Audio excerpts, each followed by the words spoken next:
Good evening and welcome to Tucker Carlson Tonight. Happy Friday. What a week. A lot going on in this country right now, but maybe the single biggest mystery, when you take 3 steps back, is why Democrats became so vicious after they won. So Joe Biden got the White House, his party took the Congress. So you'd think they'd be thrilled. That's what they wanted. You'd think they'd be celebrating, but no, instead they started a purge. Within hours, Democrats began crushing even the mildest dissent.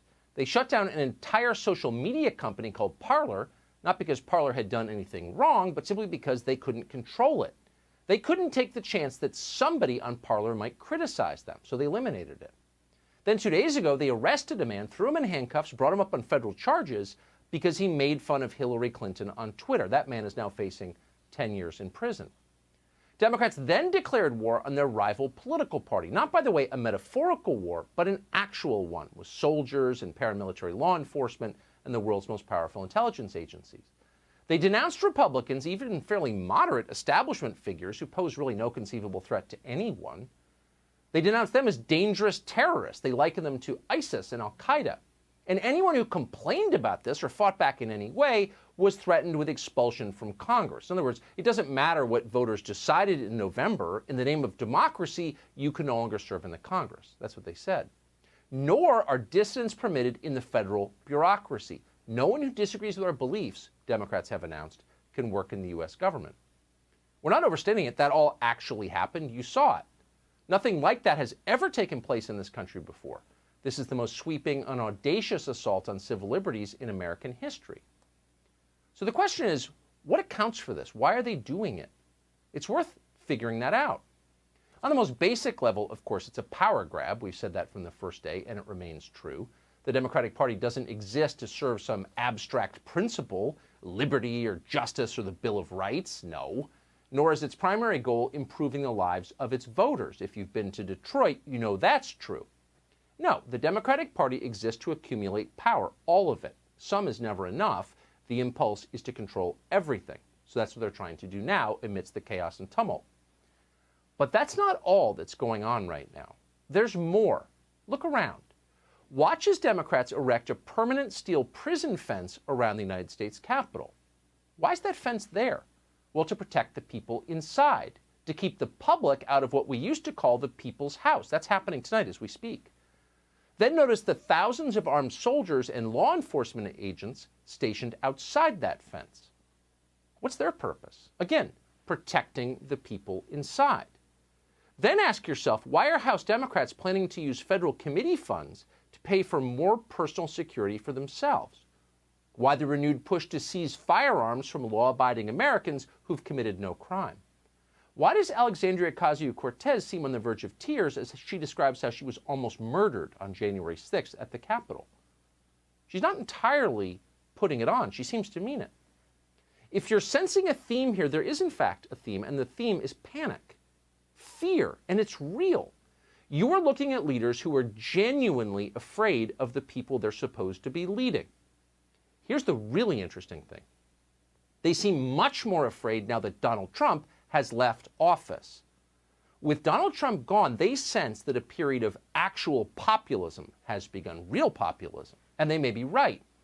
Look at what happened this week on Wall Street. A group of guys on Reddit trading stocks in their boxer shorts exposed the entire American finance establishment. That's a pivotal moment in this country.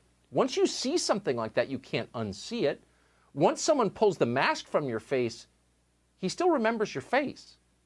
People's attitudes about our economy will change forever because of what happened this week. It's a big deal. The Biden administration's response to what happened this week, their first impulse was to brag about having the first female Treasury Secretary. That's what they said. That's not an adequate response to what happened. And even the Biden people know that it's not. But that's all they had. The truth is, our leaders don't have answers. They don't even have explanations for what's going on. Worse than that, they themselves are deeply implicated in the systemic problems, in some cases the crimes that are dragging the country down. They know all this. They know their guilt. Here's the thing. They know that you know it too. And that's why they're afraid. They know why populism is rising, and it is. So this really is the time to make a decision about how to respond to it. What our leaders do next will define what America looks like going forward. It wouldn't even be hard to begin the process of fixing things, of bringing actual unity to a country that badly needs unity. In a democracy, the first step to unifying the country is always the same. Leaders enter into a power-sharing agreement with the people they lead.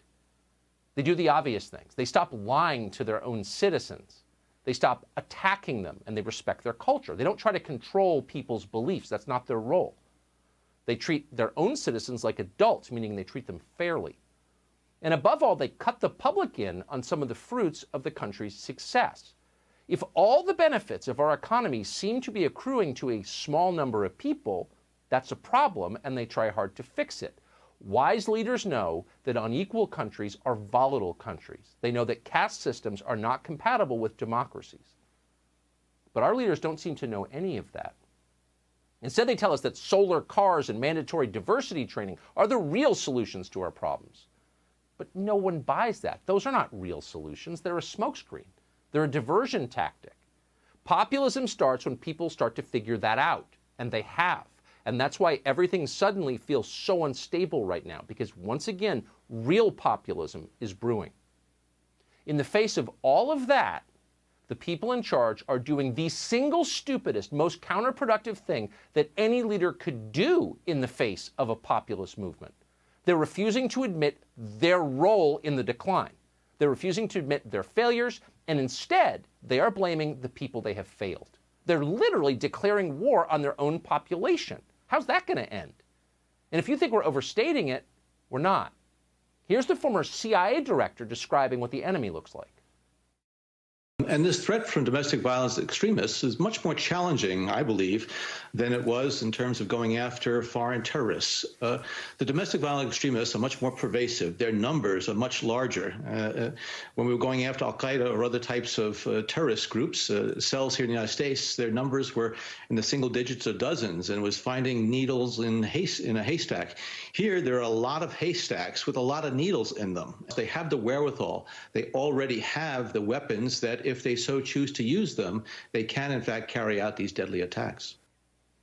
So many problems in this country, evident to anyone who's paying attention. But John Brennan, the former CIA director, has isolated the real problem. The real problem is you. According to Brennan, anyone who disagrees with, say, Susan Rice is worse than Osama bin Laden and more dangerous. These people, meaning you, quote, have the weapons. These terrorists. By terrorists, Brennan means tens of millions of American citizens who might have a firearm at home and didn't vote for Joe Biden. They're the threat, and we need to hunt them as we hunted al-Qaeda. You just saw the clip. That's what he said.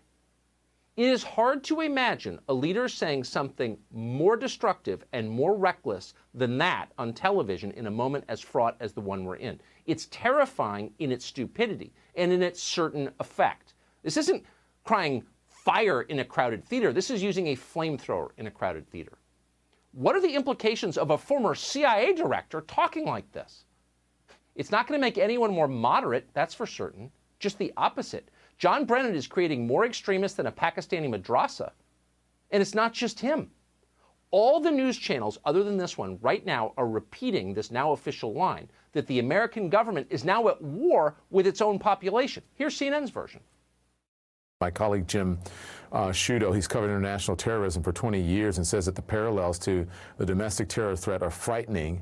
And he points to, and I quote here, radicalization online, demonization of the enemy to justify violence, draw to a cause greater than themselves, devotion to a cultish leader. That said, are we doing enough to combat this threat? This is the way law enforcement looks at the domestic terror threat now, as equal or greater than international terrorism. If we compared that to a U.S. politician propagating Islamist terrorist thought, materials, lies, etc., imagine the reaction. And yet, sadly, there's still a partisan reaction to this, some denying that the threat is real and that the lie behind the threat is dangerous. American citizens are more dangerous than foreign terrorists. You often hear people say, oh, Fox is so extreme. The Fox News channel is so extreme. No show on this channel would ever put that on the air, ever. And if anyone did, people would resign in protest because that is completely untrue and completely reckless. For once, we're not even going to mock Don Lemon for being a mouth breather, though he demonstrably is. The problem is much bigger than that, and it's not funny. He and that former Obama official you just saw told their viewers that millions of American citizens are terrorists. Now, that's a lie. For one thing, it's just not true. Press a little and you'll find the Department of Homeland Security, which has been amping up the domestic threat for the past week, at great cost to people's sanity.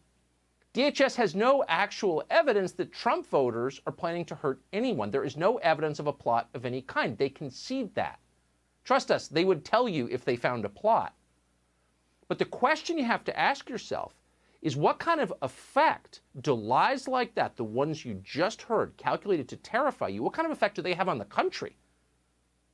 Especially over time. This is not new. When you tell people they're evil because of how they vote or how they look, and our leaders are definitely telling them that every single day, when you train a population to tally every group of Americans by race and ethnicity, first and foremost, keep track of people's genetic background every time you see a picture. Really? What effect does that have? When you promote group identity, even as you intentionally destroy national identity, if you do all of those things, what kind of country do you get at the end? Well, you get a scary, divided country. The kind of country where you need steel fencing outside the national legislature. It's very obvious where all of this is going, and it's very, very bad. Part of the solution is to stop talking like this immediately. No more aging spies on cable news declaring war on American citizens. Domestic political enemies more dangerous than Al-Qaeda. What? No more power-mad members of Congress dividing people by race so they can conquer. White fragility, white supremacy, white sounds. Those are racial attacks. Let's stop lying about it. We shouldn't talk that way in public. Those attacks are making people crazy. And by the way, over time, possibly making people dangerous. For real. Too threatened. Too nuts. Watch this clip and ask yourself what kind of effect this woman is having on the United States right now. There are legitimate white supremacist sympathizers that sit at the heart and at the core of the Republican caucus in the House of Representatives. There's no consequences for racism, no consequences for misogyny, no consequences for insurrection, and no consequences means that they condone it. We are now away from acting out of fealty to their president that they had in the Oval Office. And now we are talking about fealty to white supremacist organizations as a political tool. By the way, let's just be honest for a second. That woman is a tool of corporate power posing as a truth teller. Look at her campaign contributions. Who is supporting her campaigns? People who want to change the subject away from economics to identity politics. That whole pose is fraudulent in her case. But listen specifically to what she says and think about the effect on the people listening, the people standing in airports who hear her say that. Quote, fealty to white supremacist organizations as a political tool. What does that even mean? We're not even sure who she's talking about. Apparently the Republican Party and its Grand Kleagle Kevin McCarthy of California. That's not true, but it's worse than that. This is a fantasy. It's a very dark fantasy designed to terrify people and make them easier to command. Over time, probably not long now, it will have other more insidious effects. Talk like that from our leaders, from our elected officials, is going to turn some of our citizens very, very radical. You don't want to live in a country with very, very radical people. So to be clear, whatever you hear about Fox News being radical, we want to live in a country that looks like, I don't know, 2005, where your race is not the most important thing about you, where you have a chance to get ahead by playing by the rules. That's called moderate. That's called democracy. That's the republic that we want. And talk like this, which is everywhere all of a sudden, is the enemy of the country we once lived in.